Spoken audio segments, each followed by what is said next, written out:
G'day, guys. Welcome to TK's Black Book for round two. So, simple one 10 NRL fantasy transactions in under 10 minutes as we enter into TLT. So, let's just kick things off. Of course, you can find this on YouTube Shorts first on a Monday night. So, release this a little bit before the audio, which will be released on a Tuesday. Also, be written article there as well. So, just head to talkingleaguepod.com. But let's kick things off.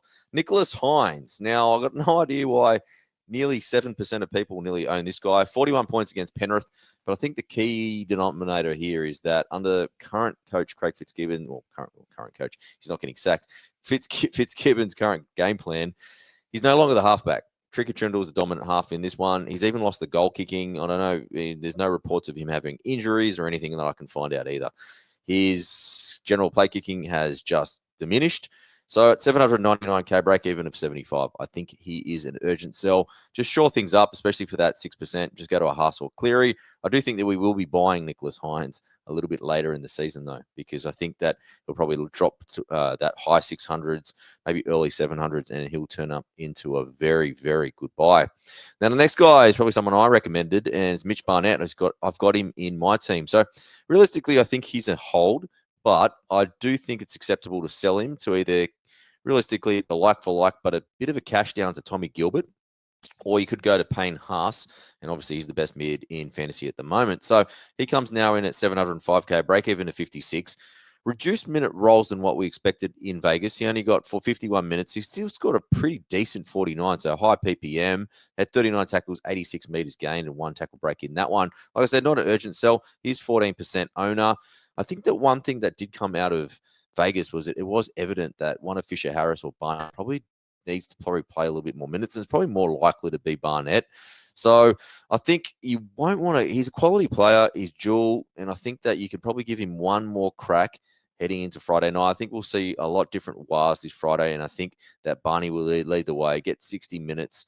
And then, yeah, we're liking a mid 50 score there. So I think Mitch Barnett is either a hold or an upgrade or a cash down into Tommy Gilbert.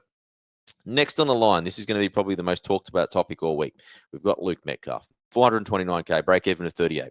Now, he scored 21 against the Raiders, and he still had some decent kick meters there at 339.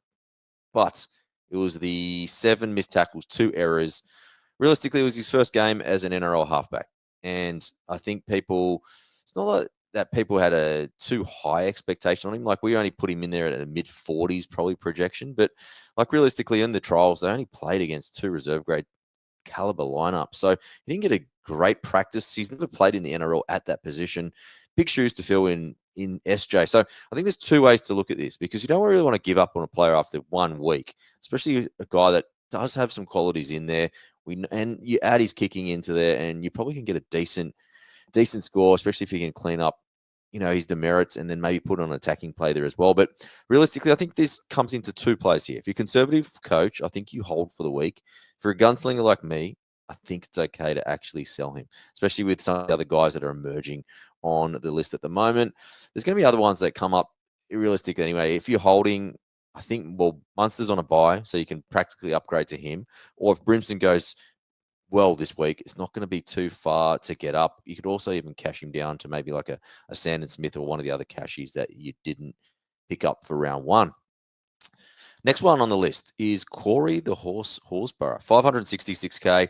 Now, he had 55 fantasy points in 59 minutes against the Wars, 34 tackles, 3 offloads, 123 meters gain, and 1 tackle break. Now, Joseph Tarpany's looking at 2 weeks on the sideline, so I think he's going to play big minutes again. Wouldn't even surprise me if he hits into those 60 minutes for the next couple of weeks.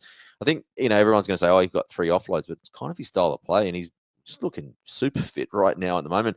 And you can also kind of counteract that, but he only ran for 123 meters, so there's a bit of improvement to be gained there. So a realistic, average of 55 probably can get done on the weekly there. So great base.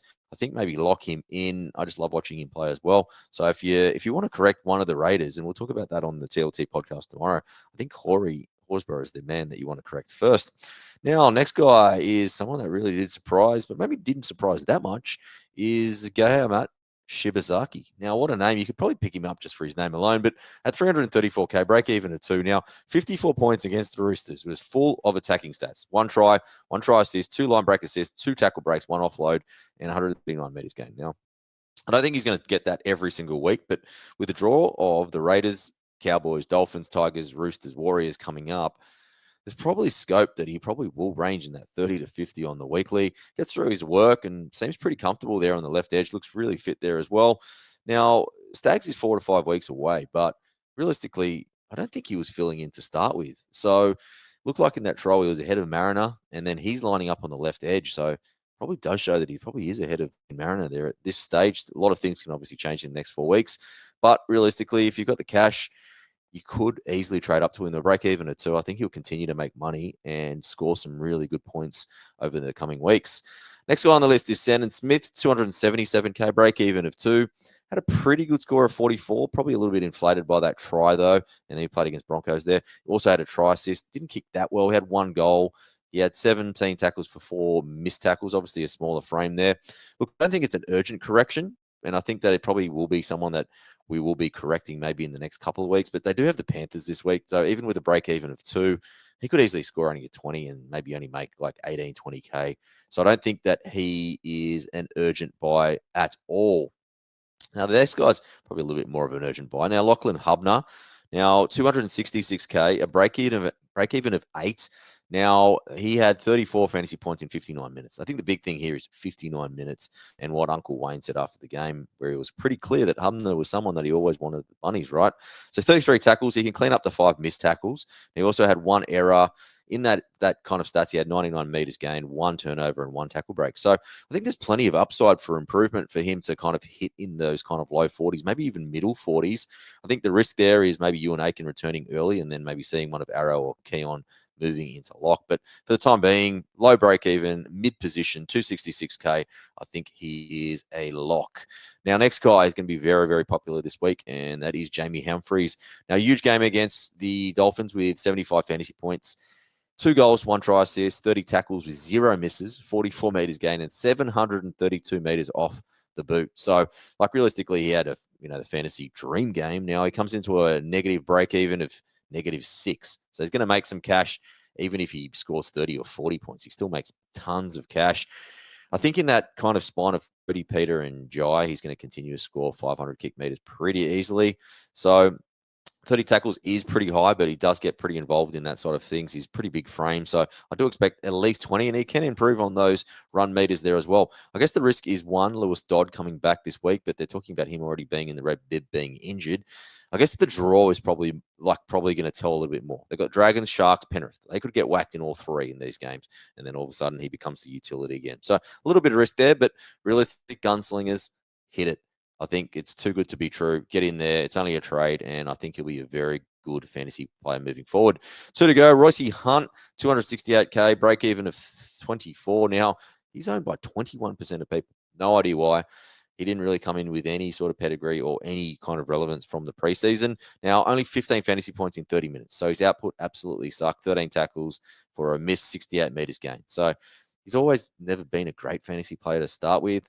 Will continue to bleed cash. I just think there's more cash, better cashies out there. One guy I already spoke about was Hubner. So easily straight swap if you don't own Hubner. Now, last guy, another guy that's probably going to be talked about this week is Jack Bird. Now, 360K, break even of 28. I think he's a hold. Now, if he had 25 fantasy points in 52 minutes against the Knights, obviously Seyfarth going off, and then there's kind of, who knows how the real minutes would have really kind of laid, but 12 demerits in this one. I guess probably why you don't want to give up on Jack Bird straight away is if they lose a game against Para, then they might tinker with the starting lineup, and you don't want to be giving up Jack Bird without a 3-dater, I think. Like, just let it settle on this one. He's still got that great jewel, and he's not bleeding cash at all. So I think you can kind of hold on that one and just wait and see how that one goes. But that was it. That was TK's playbook for round 2 on the podcast this week. Already got fantasy game plan out with Jason and also Brenton. That was an absolute beauty. The Wild Weekly boys, I'm sure they're fired up there for Friday night. So get around their podcast that will be released on Monday night. We'll be back, TLT. Well, Brenton will be stepping in again. So he's loving fantasy at the moment. Paddy's just moving house, so he'll be back next week. And then from what Corbs told me, he's going to be back in round 5. Q&A with Shooter and Sean. We'll leave a little post there on the Facebook and the Instagram. So if you want your questions answered, please get that around that one. And then we've got our live Q&A, which is New South Wales time, 6:30 on a Thursday. Now, Jakey does a really great job leading Rowie, Rich, and Riley there on the weekly. So get around that one there as well. But I hope you enjoyed the first ever TK's Black Book, making plenty of errors here. But we'll be back again next week. Like I said, you can get it on YouTube Shorts or you can get it audio the next day. But have a great week, and we'll check you on TLT tomorrow.